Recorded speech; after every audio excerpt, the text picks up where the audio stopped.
Good morning, good afternoon, good evening, wherever you are in the world. Welcome to FPL Don't Panic.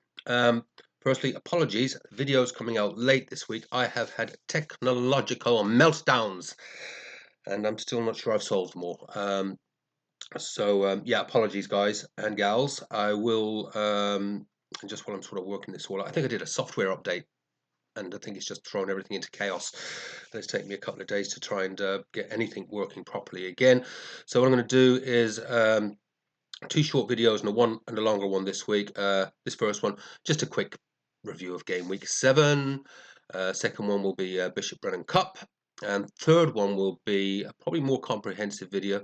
I've been doing some fairly big updates on my spreadsheet, obviously how I've been doing, but I'm really now looking at the players I'm going to be bringing in as we move out, because it will come upon us, as these next few game weeks. I know we've got this international break, but as the next few game weeks tick by, we're certainly going to have the AFCON almost upon us, and the things we need to sort of think about, the players we're bringing in and what we need to consider, obviously, once we get those 5 free transfers and how we sort of build towards that. So hopefully that'll be a pretty useful video, not just for me, but for you guys as well. Let's talk about game week 7 and how I feel about it. Happy, sad. Happy, sad, I think would be the best way to describe it. As I look at the team, it wasn't bad. What was the most disappointing moment of the week? Oh, there was a few, to be honest with you. But undoubtedly, the one was just 15, 20 minutes into the City match, and I just saw off screen. I literally saw he wasn't quite on screen. I just saw the hand going up, Rodri's hand going up off the ball. Just literally, I think he just done something with the ball, and he wasn't even fully on camera. And I just saw his hand going up. Oh, fuck's sake! Here we go. Sad thing about that, and I'm obviously sad for the lad as well. I am a United supporter. I do not like City. It pains me every time I'm sort of cheering when a City goal goes in, knowing it's doing me a great service in FPL. But football rivalry is still there. But I never wish injury upon any player, particularly obviously if I've got them in FPL. But Rodri's a great bloody player, and it's just very, very sad to see what he's going through and just not really coming out of this bloody injury. If he'd been fit, I'd still stand by my thoughts that he would have been a great pick for FPL. And I took the punt. The punt hasn't paid off. And spoiler alert, he has already gone from the team now. I have done early transfers. I had to. It goes against everything I think we know. But the players I wanted to bring in, I was going to get priced out if I didn't do them. I had the exact money. I'm not going to talk about those too much in this video. I'm going to talk about that in the more comprehensive video that I'll do probably in the next 24 hours. Just updating the spreadsheet, building the fixtures going out, and building up the watch list of players that will be thinking I will be bringing in over the next sort of game weeks 9, 10, 11, 12. Because I've already brought in my players for game week 8. Talk about that in a day or two. But anyway, game week 7. Listen, this really was a tale of what might have been. But at the beginning of the game week, before the game week had even started, I did say I felt it was going to be a very, very high scoring game week, and that a 70 might not even get you a green arrow. As it turns out, I would have needed 70 for a green arrow. Exactly 70 would have put me on just a small green. As it is, I think I've dropped by 70 or 80,000. I'm not unhappy with that. It's kind of a relief, especially given where I was at close of play on the Saturday, where I had dropped by 500 or 600,000, but was hoping I could recover it on the Sunday and recover a fair chunk of it. We did. Team as a whole, yeah, Petrovic, yep. Wasn't really expecting the clean sheet, as I said, but we got the save point. Will I consider bringing in a Raya at some point in my transfer plans in the next, 4, 5, 6 game weeks? No. Raya's got a ceiling pretty much of 6, so he's either going to be a 2 or a 6. If I do a goalkeeper transfer, it would be to Pope, but I still think with the fixtures going forward that will sit when I show in a few days' time, that there are fixtures there to where there are clean sheet possibilities, and there's definitely one good rotation with Dubravka per fixture. And yeah, not largely keen on doing a transfer for a keeper at this point. Maybe when I get the 5 transfers in game week, is it 16? Maybe we might look at it then. But the Dubravka Petrovic rotation will continue. Back four, very, very happy with that. Nice and consistent. You add up the numbers across the back line. I've got my 5 average. Always happy with that. There was possibilities there for more concerns in there going forward. Nutsanisi missed his DEFCON this week, but he was taken off early. Shame he wasn't taken off before they conceded the goal, but never mind. Byrne, or actually I should be saying Lacroix. Shame he wasn't taken off before they conceded the goal because he got his DEFCON. Sinisi missed out on his DEFCON because of the early substitution. Byrne, absolutely fantastic. For my money, hero of the week. He was a big differential for me, coming in with that 11. Nowhere near his DEFCON because he was largely playing left back. That could be a worry going forward because I can't see him getting an assist every week, but it looks like he's covering off that left back spot for Hall at the moment. But again, Newcastle do look as though they're good for a few clean sheets, so nothing to worry about there. And Tarkowski, yeah, got his DEFCON. As I say, the defence, and that's all about the averages for me. Got my 5 average out of them, lovely. And I did make the right benching decision with Virgil.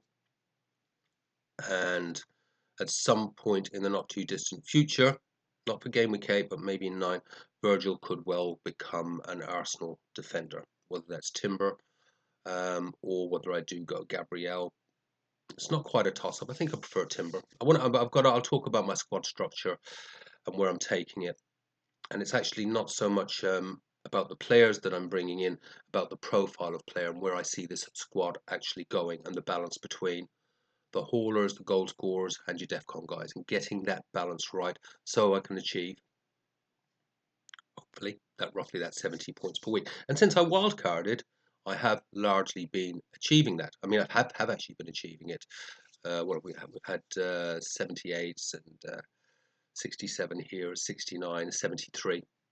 It's actually been good. And if I hadn't made some of the errors that have forced me into transfers, we'd be doing even better because I'd have a few transfers up my sleeve to get to the squad shape I want now a lot more quickly, or certainly without potentially taking hits. Back defense good, goalkeeper okayish. Midfield, spoiler alert, Bruno is one that has gone. I needed the money. I'm just too frustrated with him. He could come back to punish me. That is what Bruno does to me every time I bring him in and then take him out when he's frustrating me. And then he'll come the next week and get a goal or two. Needed the cash. We'll talk about who's come in for him. Semenyo, yeah, you've got to have him. You've just got to have him at the moment. The ownership's so high. He's returning pretty much every week.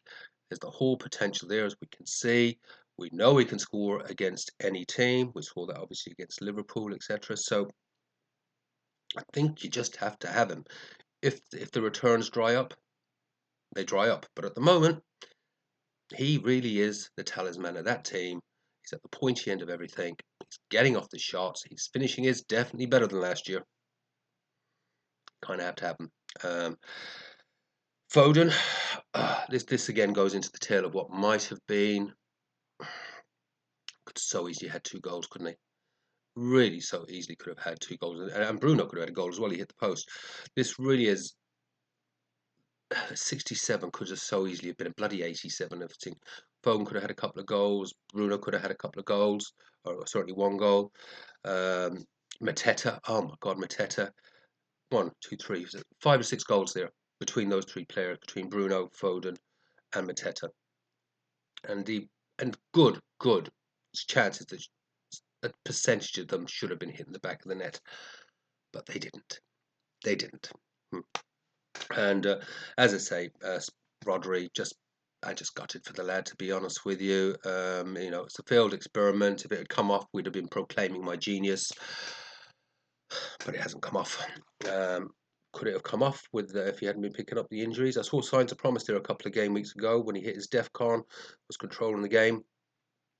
And to say, we know when he is fully fit and going, 1 attacking, returning 3 or 4. So when I talk about and I'm not going to give away who I've transferred in, but Bruno's gone and Rodri's gone, and they've been replaced with a similar-ish type profile player, but ones that I do expect to be returning, because the areas of my team that have been letting me down has by and large midfield and to a degree up front. So those are the areas that I'm addressing to try and get those averages up that I've achieved in the last 4 game weeks, 70. But I do need to see some anomalies where I do hit an 80 or a 90, and I'm not going to get it with this team. I don't think so. So just a couple of areas that need to be addressed immediately. Up front, Mateta. Oh, so frustrating. He should have 2 goals, but he hasn't. And at some point, that will not be for game week 8, but maybe for game week 9, I will likely be freeing up money out of either João Pedro or Mateta, and freeing that money up will allow me to do some more things with that midfield as I do move into sort of playing, 3-5-2, or indeed, 4-5-1 sometimes, 5-4-1. But I'm sure all of us are feeling the same at the moment. Who are the strikers we can rely on to get a goal every second game even? Apart from Haaland, it's just not really happening. I know we've got Walter Midi, I think I pronounced that right, at Newcastle. Do you like the look of him a little bit? But his return this week was due to a penalty, and he will not be on penalties when Gordon's on the pitch. So I think taking the money out of the front line and putting it into the in the midfield is the way to go. And generally sort of 4-4-2, 5-4-1, 4-5-1, whatever. Until we see some strikers emerging. Bowen looks as though he may, good fixture turn coming for West Ham, could have potential, because as I always say, West Ham score, Bowen's involved. We just need to see West Ham scoring a few, don't we? But change of manager, they're looking a little bit better. We're never going to get anywhere against Arsenal, clearly, but some good fixtures coming up. So maybe want to keep an eye on there. So yeah, and Haaland doing his Haaland thing, just that goal was, I actually thought was an absolutely beautiful goal. He just bossed it, didn't he? Yeah, absolute classic Haaland. And I do love seeing that, just absolutely bullying the defender out of it and smacking it in the back of the net. Didn't do much else after that, to be fair. So yeah, João Pedro, complete loss of form. Good fixtures though for Chelsea, but I think in a game week or two it will be Mateta or João Pedro will go, which will free up cash. Just don't know which one yet. Virgil on the bench. So I mean, I got my benching decisions pretty much right. Virgil will remain for 1 more week, but he could well then move into Timber. But then again, we do need a Liverpool asset with the Liverpool fixture turn coming. I just don't think Virgil's the one. But who do we trust to bring in for midfield or up front? Isak? They don't look good at the moment, Liverpool. They don't. Don't think that's going to last forever. The players are too good. But when do we move into Liverpool assets that we know, one, are going to start, and two, that we can rely on to get points? Don't know. Dewsbury Hall, he'll be back from injury. He can just sit on the bench for now. But I do know who I do want to bring in for him as I rebuild that midfield structure. But that's probably not a transfer for 3, 4, 5 game weeks, I think. And I don't like future booking transfers. Talk more about that in the next video. So, where does that all leave me? 67 points. Could have been so much better, but I did say at the beginning of the game week I'd be happy with 60, although I suspected you might need in this game week, to be over 60, close to 70 to get a green arrow. That all proved incredibly prophetic. I'd have dropped, that is completely incorrect what I've got there in that screenshot. I am actually not in 292,000. I am in 300 and something thousand. Sorry, that's where I think I was, where it was going pear-shaped. But I recovered it to, where is it? Bear with me. Sorry, guys. Told you the technology was letting me down.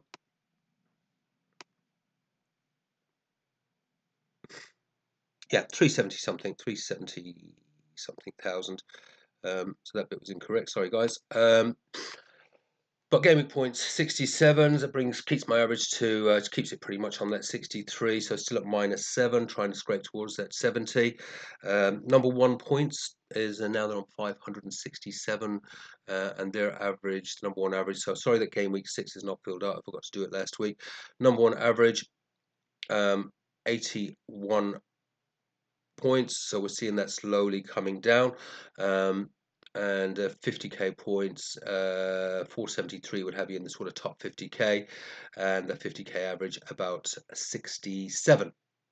So I'm gradually sort of creeping towards that area, but as I said, 67, 68 points would actually probably get you in the top 10k, and we're seeing those numbers sort of creeping down week on week. The drop is less pronounced. I think the last game week or two, because there's so many chips being played. A lot of people playing their free hits, wild cards, a few more triple captains coming out, and a lot of bench boosts. So a lot of really good bench boosts this week. We'll have a look at one or two of those when we do the Bishop Brennan Cup. So where does that leave us? That leaves me planning out for the next 6, 7, 8 game weeks. As I said, I haven't made 2 transfers. I'll come back probably in the next 24 hours with what those transfers are, why I've gone there, the squad structure that I'm building out going forward, watch list of players that I'll be bringing into that squad structure over the next 2, 3, 4 game weeks on a nice steady basis. And it's not so much about the players, but I've sort of put in the watch list, I've put the sort of profile of the player. There's also the clubs as well, the clubs that have got the next best fixtures. Obviously Arsenal in there, City fixtures not bad. Newcastle not too bad. We've got obviously the Liverpool fixture turn as well coming up upon us, and sort of. But it's more about the profile of player and the formations that I think are going to get the best results over the next 4, 5, 6 weeks, which hopefully will see me. I am liking the consistency. I've built my wild card to try and get me 70 points averages. I have been achieving that, sometimes by pure bloody luck, and sometimes, yeah, I knew that, there are haulers in there, and sometimes players will return, and sometimes others won't, but by and large, and it's showing a really nice consistency. I think my prediction for this game week was 62, excluding captaincy. Pretty much it. Pretty much it. So, don't know why it works. It shouldn't work. There's no rhyme or reason to it, but generally, on a more frequent than not basis, what I predict sort of comes just about right. So I really want to see those averages coming up. So I need to get the right players in that can be relied on to return. And hopefully by removing, obviously, the Rodri, who was never going to return from me, Bruno, who just hasn't been, we can sort of start to see a bit of an uplift in those numbers and a nice anomaly, 80 or 90 in the next couple of game weeks. And hopefully not the anomalies that can go the other way, where you get just a 25 fecking pointer. That's the game week review. I will be back, Bishop Brennan Cup video soon, and then, yeah, plans going forward. The next one, which will be a more comprehensive video. Take care, have fun, play your own game. Do not panic. Hope you all had good game weeks. Take care. Bye-bye.